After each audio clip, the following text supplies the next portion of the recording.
Fuseli's chief sparring partner at dinner is a mathematician called John Bonnycastle. During working hours, Bonnycastle teaches maths to trainee soldiers at the Woolwich Military Academy. During his leisure, he writes books designed to reveal the beauties of mathematics to general readers. He is not an elegant eater. According to the testimony of one young guest, he has an unfortunate tendency to goggle over his plate like a horse. When he laughs, his teeth are exposed at the sides, and in Fuseli's presence, he laughs and shouts in equal measure. Sitting apart from the squabbles of Fuseli and Bonnycastle in this imagined gathering is Joseph Priestley. Priestley is at once a philosopher, chemist, theologian, teacher, and more.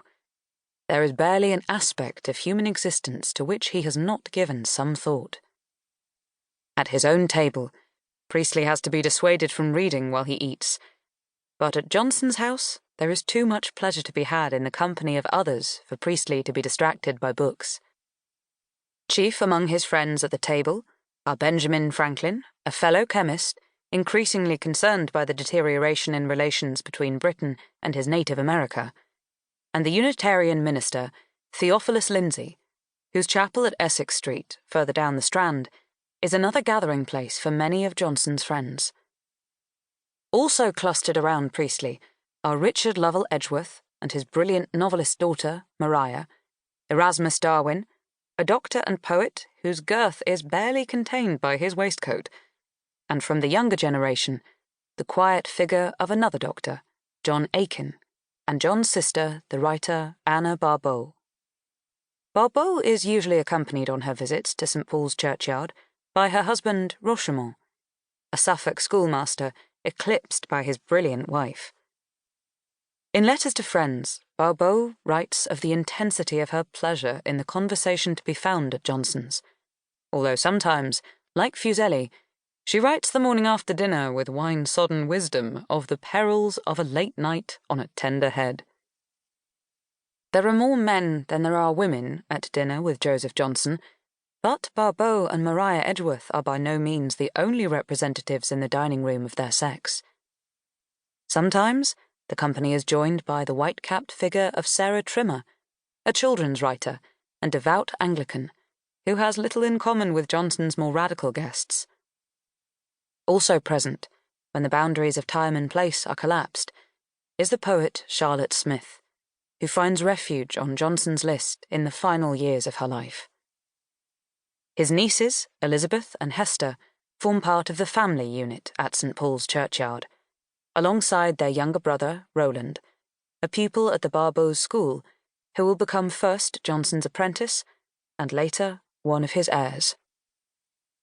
But of all the women who gather for dinner, it is the voice of Mary Wollstonecraft that can be heard most clearly across the table. It is the early opinion of another dinner guest, the philosopher William Godwin, that Wollstonecraft has a good deal too much to say for herself. But even Godwin's attention is snagged by the clarity with which Wollstonecraft makes her views known. At this end of the table, Godwin would prefer to hear from Thomas Paine, whose political writings have caused a stir in both America and Britain. He is to be disappointed, since Paine, as Godwin will later acknowledge, is no great talker. Another guest is also disappointed in Paine, although for different reasons. An aspiring poet called James Hurdis, who seriously overestimates the extent of his own literary talent, finds Paine's appearance as objectionable as his views. In a letter to a friend, Hurdis complains that Paine's face is red and, somewhat resembling in the inequality of its surface, the coat of a Seville orange. Paine's hair is as bad, thin, carelessly frizzed, and untidily held back with a slip of ribbon. Jostling for space at the table alongside the men and women who come to dinner most regularly are other figures eager to make their voices heard. Amongst a group of young men trying to carve space in the conversation is the poet William Wordsworth, down on his luck after being forced by a political crisis.